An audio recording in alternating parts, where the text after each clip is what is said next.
느헤미야의 말씀 계속해서 나누려고 하고 있습니다. 그래서 오늘 2장의 말씀, 지난주 1장의 말씀에 이어서 2장의 말씀들을 가지고 여러분들과 함께 나누고자 합니다. 제가 영화 드라마 얘기 자주 하는 거 알고 계시죠? 네, 굉장히 좋아합니다. 그런데 여러분 어떤 장르 좋아하시는지 여러 번 물어봤었는데요. 네, 저는 액션을 그렇게 좋아하지 않는데 갑자기 전개가 빠르게 되고 이런 종류의 드라마, 영화들은 또 좋아합니다. 이상하죠? 네. 그런데 그런 속도감 있고 전개가 빠른 작품들을 우리가 종종 만나게 되는데요. 한 작품 안에 그런 작품, 전체적인 전개가 빠른 작품 외에도 한 작품 안에서 갑자기 빨랐다가 느려졌다가 하는 전환들을 보게 되는 작품들을 만나게 될 때도 있죠. 이렇게 속도감이 있는 화면을 만난다거나 속도감 있게 전개가 되어지는 작품들을 만나게 되면요, 그 속도감 때문인지는 모르겠지만 더 그 가운데 몰입하게 되는 경우들이 있습니다. 그래서인지 사람들도 그 빠르게 전개되는, 그냥 늘어지지 않고 빠르게 전개되는 영화들, 작품들을 좋아하게 되고, 그런 류의 작품들을 하는 감독들은 또 팬이 생기기도 하고, 그 감독이 만들었다고 하면 쫓아다니면서까지 보게 되는 그런 일들이 있어지게 되죠. 범죄의 재구성, 도둑들 이런 것들 전개가 굉장히 빠르죠. 전우치 이런 것들 다 한 감독의 작품인 거 알고 계시죠? 이렇게 전개가 빠르고 이야기 전개가 빠른 작품들을 보면요, 시간이 빠르게 진행되어지는 것 같고 그 가운데 몰입해서 보게 되는 경우가 많습니다.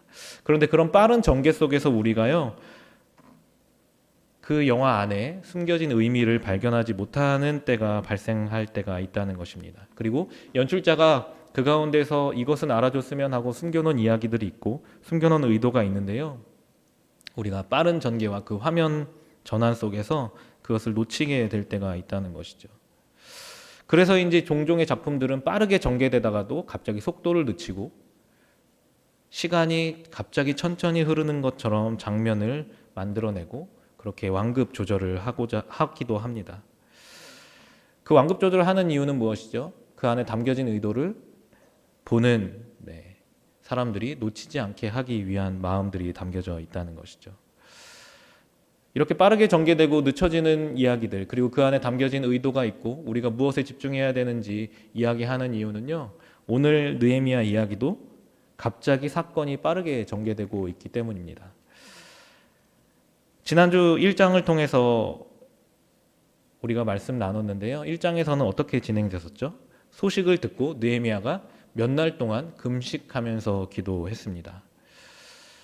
그리고 그 금식하며 기도했던 이야기들을 잘 살펴보면요, 그 이야기가 빠르게 전개되어지는 것 같지 않고 그 느헤미야가 그 소식을 듣고 기도하는 그곳에, 그 시간에 집중되어져 있는 것처럼 천천히 흐르는 것처럼 묘사하고 있습니다.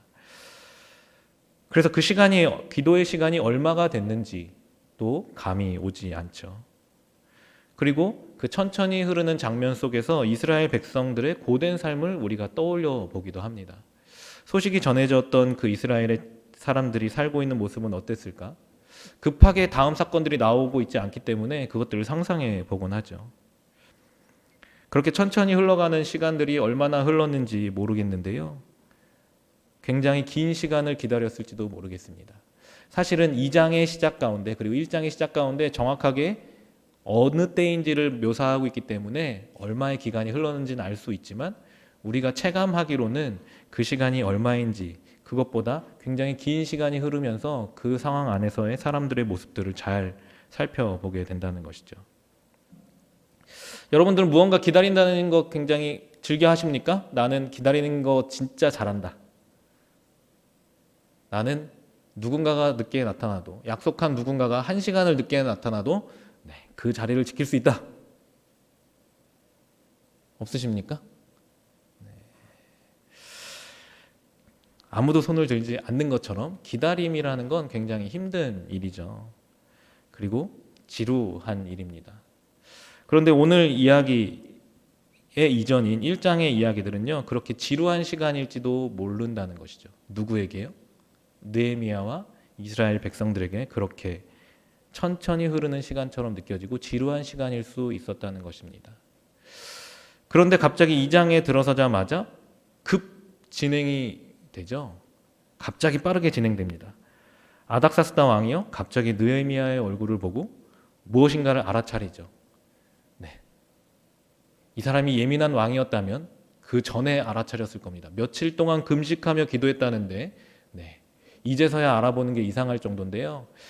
1장과 2절에 2장 시작에 표현되어지고 있는 달에 대한 표현들을 잘 살펴보면 사실은 3개월 이상 흐른 시간입니다.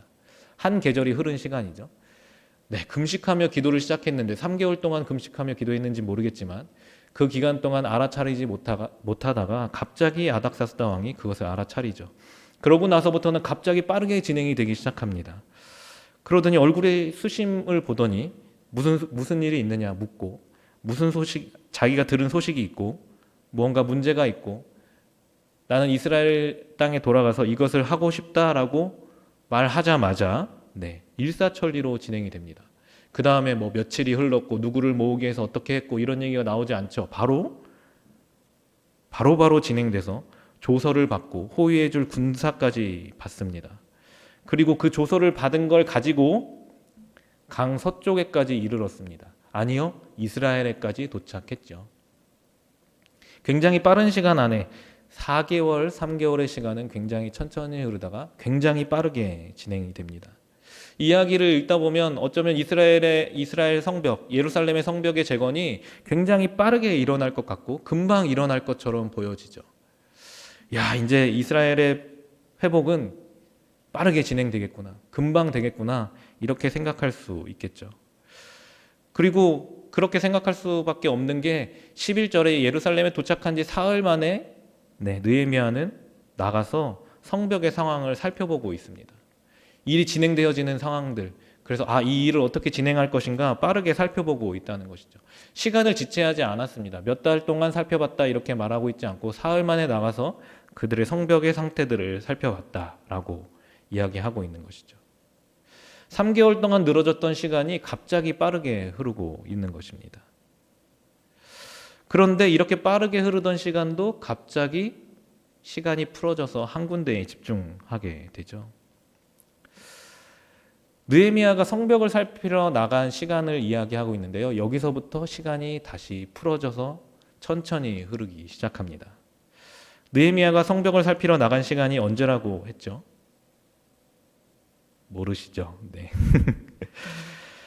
밤이라고 이야기하고 있습니다. 느헤미야서는 느헤미야가 성벽을 살피러 나간 시간이 밤이라고 기록하고 있습니다. 그리고 시간만이 그 시간이 천천히 흐르게 만드는 게 아니고요. 배경마저도, 묘사하고 있는 상황마저도 천천히 흐르면서 이곳에 집중하게 만듭니다. 12절에 보면 밤에 일어나 몇몇 사람과 함께 나갈새 내가 탄 짐승 외에는 다른 짐승이 없었다 라고 기록하고 있죠. 밤이라는 늦은 시간에 나갔고 자기가 타고 있는 동물 외에는 아무 동물도 없는 적막한 상황을 묘사하고 있는 것이죠. 그런 적막하고 시간이 천천히 흐르는 시간 가운데 느헤미야에게 집중하게 하는 것입니다. 갑자기 느헤미야는 속도를 한껏 올려서 빠르게 일을 진행할 수 있는 상황임에도 불구하고 일을 바로 시작하지 않고 있는 것이죠.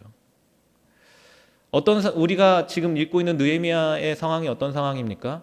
이스라엘 성벽은 이미 무너져서 없는 상태라는 것이죠. 그리고 때마다 방해하는 사람들이 있었던 상황 가운데 있는 게 느헤미야였습니다.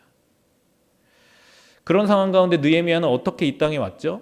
등에 많은 것을 업고 왔습니다. 왕이 내려준 조서, 필요한 모든 것들, 자신들을 지켜줄 군대까지도 등에 업고 온 이스라엘 땅이죠. 마음만 먹으면 일을 일사천리로 진행할 수 있습니다. 자기가 생각했던 것보다도 빠르게 진행할지도 모릅니다. 지금 이 상황을 보면요, 어쩌면 요청을 한다면 더 많은 것들을 왕이 도와줄 수도 있는 상황입니다. 상황을 빨리 살피고 그 상황을 알려서 우리에게 이것이 더 필요하다 이렇게 얘기한다면 더 많은 것을 얻을 수도 있는 상황 가운데 있었다는 것이죠. 그런데 이상하게 느헤미야는 오히려 속도를 늦추고 있습니다. 천천히 이곳에 집중하게 하는 것이죠. 느헤미야는 왜 속도를 늦추고 있는 것일까요? 우리는 회복이라는 표현을 쓰고 재건이라는 표현을 쓸 때 보면요, 그 재건해야 되는 것 그리고 회복해야 되는 것들이 그것의 문제가 굉장히 시급한 경우가 많습니다. 우리가 이것을 회복해야 합니다, 이것을 재건해야 합니다, 이것을 다시 만들어야 합니다 라고 말할 때 급하지 않은 것이 있었던가요? 여러분 잘 생각 한번 해보십시오. 회복이라는 표현 어디서 주로 많이 쓰여졌나요? 여러분 어디서 많이 들어보셨나요? 전쟁 후, 전후, 회복을 위해서 이렇게 했다라는 표현들, 전쟁 혹은 재난 상황 가운데 무너져 버리는 상황이죠. 삶의 가장 중요한 시설들이 무너지고 삶의 가장 중요한 것들이 무너진 상황 가운데 회복을 이야기하고 복원을 이야기합니다. 그것은 굉장히 시급한 일들이죠. 살 수 있는 환경이 보존되어져 있지 않기 때문에 삶을 보장받기 위해선 회복을 해야 되는 것이죠. 재건을 해야 되는 것입니다. 그런데 그 회복과 복원이 급하다고 해서 그것을 너무 시급하게만 진행했을 때 일어나는 일들 여러분 많이 들어보시지 않았습니까?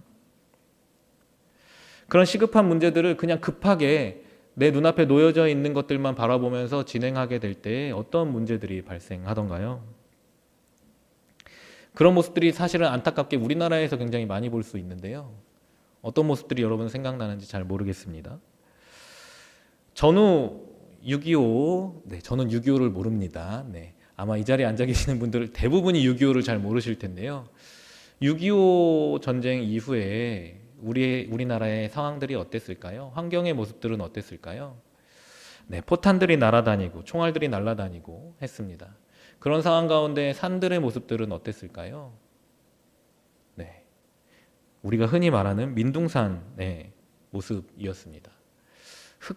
흙만 넘쳐나는 곳, 그곳의 회복을 위해서, 이 나라의 회복과 우리의 삶의 터전의 회복을 위해서 많은 환경 운동들이 일어나고 했습니다. 그러면서 조림 사업이라고 얘기하죠. 그 민둥산을 이제 나무로 다시 덮기 위해서 굉장히 많은 노력들을 했는데요. 그때 선택했던 것들이, 선택할 때 가장 중요한 타겟이 뭐죠? 빠르게 산의 모습, 숲의 모습을 회복하는 것이죠. 그래서 빠르게 자랄 수 있는 나무들 위주로 조림 사업을 이뤄가게 되죠. 그렇게 빠르게 자랄 수 있는 나무들, 여러분들 뭐가 있을까요? 여러분들 꿀을 쪽쪽 빨아 드시는 아카시아, 그리고 외송이라고 부르는 나무가 있었습니다. 소나무 종류 중에 한 가지인데요. 원래 우리나라 나무가 아니었죠. 아카시아도 원래 우리나라 땅에서 잘 자라던 나무가 아니었습니다. 그런 것들 위주로 산을 회복하기를 시작했죠. 그것의 문제가 무엇입니까? 물론 민둥산이었음에도 불구하고 우리나라는 우리나라의 생태계가 있었는데요. 그것이 교란되어지게 되고 우리나라의 제대로 된 숲의 모습을 회복하기 위해서 더 오랜 시간들을 사용하게 됩니다.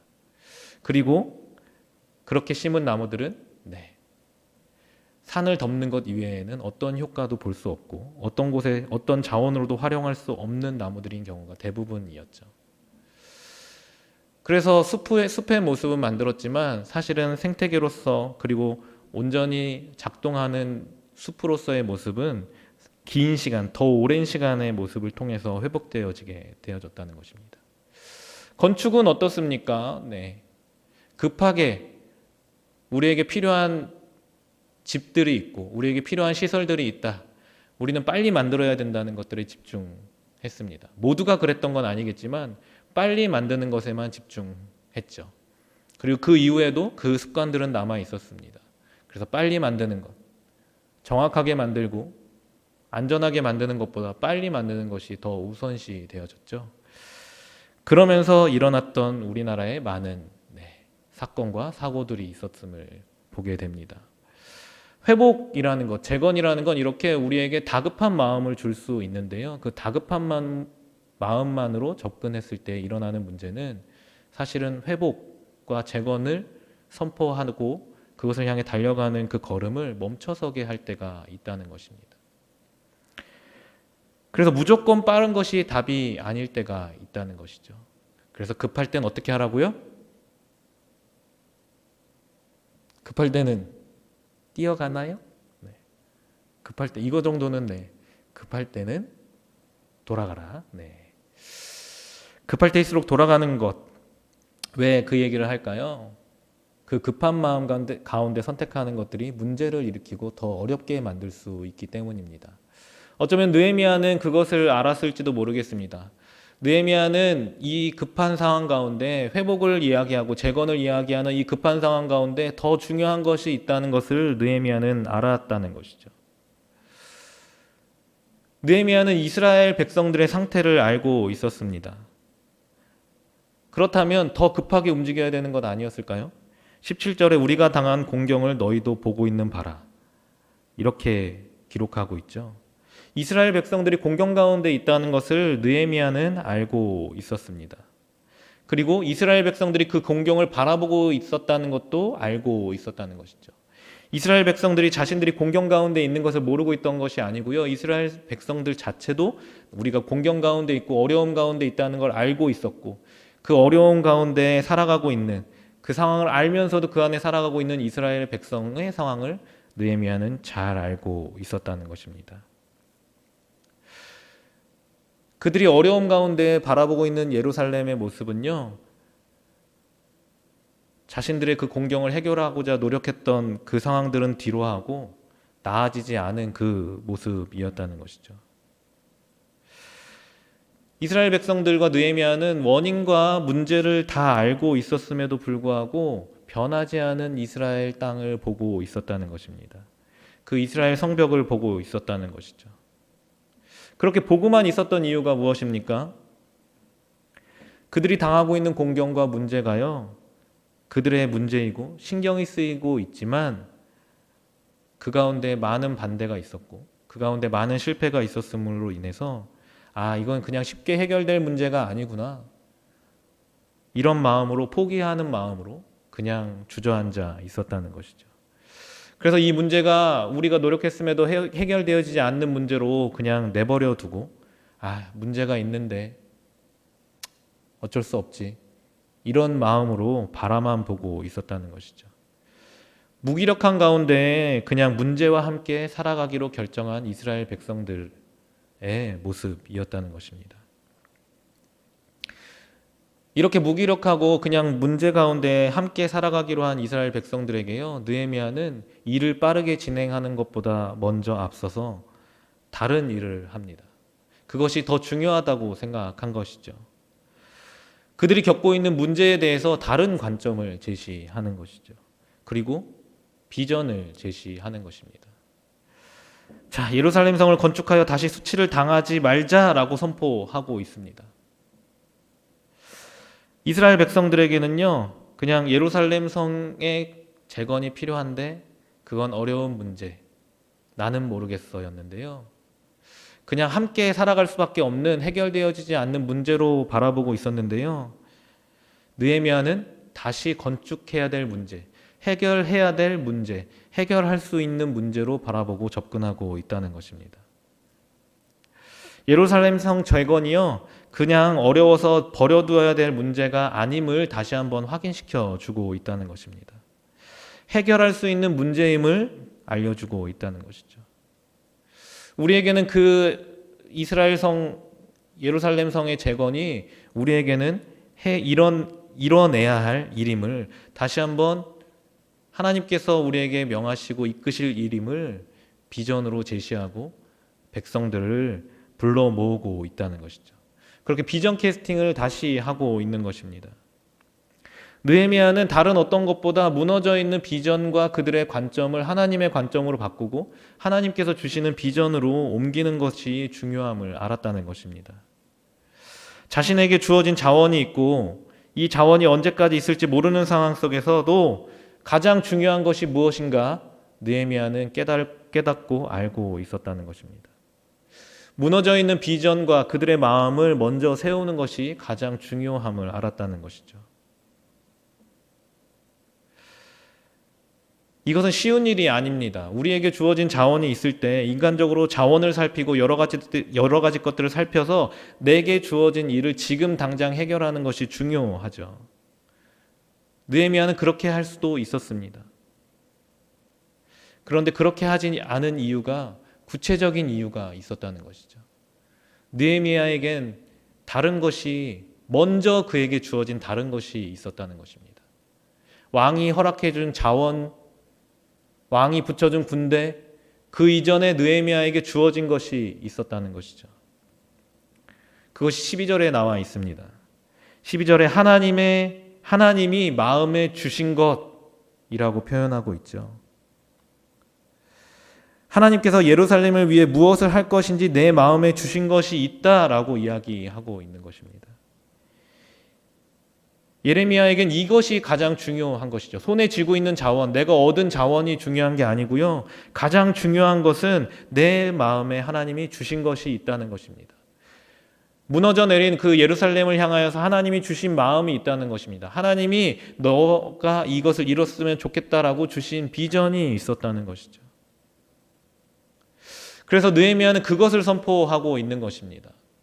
느헤미야가 선포하고 있는 이 비전은요, 사람의 것이 아니라는 것이죠. 느헤미야가 그냥 감동받은 대로 감동받은 것 안에서 내 생각을 가지고 야, 열심히 해보자, 우리 할 수 있어, 이렇게 말하는 게 아니고요, 하나님이 주신 비전이기 때문에 선포하고 있다는 것입니다. 하나님이 주신 비전이기 때문에 중요하고 그것을 이뤄낼 수 있다는 믿음이 있기 때문에 이스라엘 백성들에게 선포하고 있다는 것이죠. 가장 중요한 것은 이 일들, 우리가 재건하고 회복해야 되는 일들 물론 중요하지만 그것을 위해서 우리에게 주신 하나님의 마음 뭐고 하나님의 뜻은 무엇이고 하나님의 계획은 무엇인가를 아는 것이 중요하다는 것이죠. 회복을 이야기하는 우리 생활을 굉장히 오랜 시간 동안 살아가고 있는 우리에게는 어떻습니까? 우리도 회복하면 이 예배를 회복해야 하는 것, 우리의 신앙을 회복하는 것, 우리의 삶을 회복하는 것, 시급할 것 같고 급하게 빨리 해결해야 될 것처럼 느껴질 때가 있다는 것이죠. 급하게 생각하고 우리가 이것저것 해볼 수 있습니다. 이것도 해보고 저것도 해보고. 그런데 잘 보면요, 특별히 신앙에 관련되어서는요, 자신의 신앙을 돌아보고 회복을 이야기하면서 예배도 나가보고 기도에도 나가보고 모임에도 나가보지만 실상 잘 회복되어지지 않는 자신의 신앙의 상태를 발견할 때가 있다는 것이죠. 안 읽던 신앙서적을 읽고 안 읽던 성경을 읽는데도요, 나는 그 자리에 있는 것처럼 내가 회복을 기대하며 시도하고 있는 것들이 무색할 정도로 그 자리에 있는 우리의 모습을 발견할 때가 있다는 것이죠. 그런데 문제는 이렇게까지 했는데 변화가 없는, 이렇게까지 했는데 나는 왜 아직도 제자리인가 라는 마음들이 우리 안에 스멀스멀 올라올 때가 문제라는 것이죠. 그 마음들이 올라올 때 이스라엘 백성들이 자신 앞에 문제가 있고 자신들이 해결해야 되는 문제가 있음에도 그냥 그렇게 살아가기로 결정한 것처럼 우리의 신앙의 문제들 우리가 발견하고 있고 내가 변화해야 된다는 걸 알고 있고 내 신앙에 문제가 있다는 걸 알고 있음에도 불구하고 그냥 이대로 살아가기로 결정할 수 있다는 것이죠. 내가 이렇게 해봤는데 안 되더라. 내가 예배에도 나가봤는데 안 되더라. 내가 찬양 집회에 가봤는데도 안 되더라. 내가 안 읽던 책을 읽었는데도 안 되더라. 이런 마음으로 포기하고 살아갈 수가 있다는 것이죠. 그런데 우리는 그런 신앙의 회복을 이야기하는 가운데 어쩌면 이스라엘 백성처럼 가장 중요한 것을 놓치고 있을 수 있다는 것입니다. 그래서 우리의 신앙의 회복을 이야기하고 우리의 신앙을 돌아볼 때 우리에게 가장 중요한 것은 느헤미야처럼 우리의 관점을 돌리는 것입니다. 우리가 비전을 다시 한번 발견해야 하는 것이죠. 우리에게 더 중요한 것은 무엇인가 체크해야 한다는 것입니다. 그것이 무엇입니까? 회복을 이야기하고 나의 삶에 나의 신앙을 재건하기 위해서 노력하고자 할 때 그 마음 가운데 하나님이 부어주신 무엇인가가 있는가? 하나님께서 이 상황 가운데 나에게 원하시는 계획이 무엇인가 물었는가? 그리고 하나님의 계획을 들었는가? 하나님은 이 상황 가운데 나를 향하여서 우리 공동체를 향하여서 어떤 비전을 가지고 이 회복을 생각나게 하시고 말씀하고 계신가라는 것입니다. 그 마음을 가지고 우리가 하나님의 마음을 깨닫고 있는가? 내 안에 그 하나님의 비전이 자리하고 있는가? 이것을 우리는 먼저 살펴야 한다는 것이죠. 내 신앙을 위해서 내가 이것을 해볼 수 있으니까 내가 이것을 해야지. 그것보다 앞서서 하나님이 이 회복하기를 원하시는 가운데 말씀하시는 것은 무엇인가? 나는 그것을 듣고 있는가? 하나님의 진정한 비전은 무엇인가? 우리는 묻고 그 하나님 앞에 머물러야 한다는 것입니다. 그렇게 할 때에만 수많은 실패와 수많은 부정 가운데 그냥 앉아있고 싶은 우리의 마음에 새로운 힘을 얻게 된다는 것이죠. 느헤미야가 그런 새로운 비전을 제시했을 때 선한 일을 위해서 이스라엘 백성들이 일어났던 것처럼 우리의 마음 가운데 하나님의 뜻, 제대로 된 하나님의 비전과 뜻이 무엇인지 먼저 묻고 회복했을 때 우리는 회복을 위해서 일을 시작할 수 있다는 것입니다. 그렇게 했을 때에만 우리 안에 진짜 회복이 일어나고 진정한 회복이 일어난다는 것입니다. 우리에게 알려주시는 하나님의 뜻과 하나님의 나라를 다시 볼 수 있을 때에만 우리는 회복을 시작할 수 있다는 것입니다. 그렇게 회복을 시작하고 그렇게 재건을 시작할 때에만 하나님께서 세우시는 그 성벽의 재건의 모습들을 발견하고 그 일들을 우리가 이뤄낼 수 있다는 것입니다. 그래서 바라옵기는 우리 모두가 그것을 우리의 상황들을 아시고 우리의 상황 가운데 하나님이 부어주시고자 하는 비전이 무엇인지 그것을 우리에게 알려주시고자 하는 하나님의 음성을 듣기를 원합니다. 그래서 성령을 통해서 하나님의 뜻을, 우리에게 부어지는 하나님의 뜻이 무엇인지 깨닫기를 바라는 것이죠.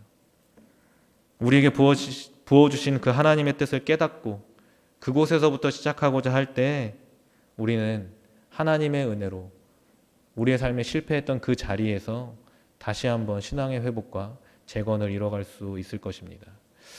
그렇게 우리에게 주어진 어떤 것보다 하나님의 뜻을 먼저 묻기를 원하십니까? 하나님의 비전으로 여러분 다시 한번 우리의 신앙과 우리의 삶을 세워가길 원하십니까? 그런 마음으로 결단하면서 함께 찬양하면서 나아가겠습니다.